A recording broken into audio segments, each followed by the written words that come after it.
I was making a prison door key, planned to escape. I cut it precisely, filed it carefully, replicated the pattern from the blueprint, glued the teeth back together. Then I baked it under a lamp, after testing the hardness. The first key was finally done. I walked to the iron door. I slowly inserted the key. I turned it gently. The iron door, almost impossible to cross, opened for me, but the next challenge came. The second door could only be opened from the outside. Even with a key, there was no way to use it. I watched the guard's key rings over and over. After some time, the second key was successfully replicated. While cleaning, I tried the lock. After a few adjustments, the latch popped out. My cellmates whispered in excitement, but the key suddenly jammed and wouldn't turn back. The latch stayed outside. A cellmate signaled a guard was coming. I panicked and pushed hard.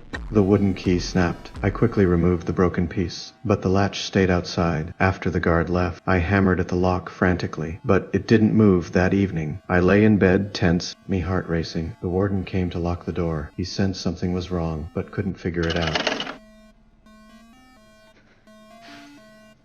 The next day, a cellmate discovered the mop could reach the iron door through the window. I stared at the spinning machine. A sudden idea hit me. I made a rotating shaft device late at night. I held a mirror in one hand and trembled as I pushed the wooden rod out with the other. The key hit the iron door, echoing down the hallway, finally aligned with the keyhole. I began to turn it. Half turn, one turn, two turns. Click. The door opened. At that moment, I noticed a guard outside watching me panicked. The key fell outside. I chewed a piece of gum, held my breath, and tried carefully. Finally, I got the key back, lying on the bed. I pressed down on my racing heart. I swore I would succeed. In the days that followed, I kept replicating keys. By now, I had made 60 keys. We bribed a prisoner to get 3 sets of civilian clothes and a map. Everything was ready. We started our first rehearsal. We went through the 3rd door and down to the floor below. Outside the 4th door was the guard station. The fat guard was reading a newspaper. We tried to open the door, but his shadow slowly approached. We scrambled into a storage room, watching him pass through the gap. I and Curly seized the chance to test the keys. Then a cellmate coughed, alerting the guard to turn back. We quickly hid again. The guard stepped down the stairs and stopped in front of the storage room. At that moment, he noticed the sweat drops on the floor.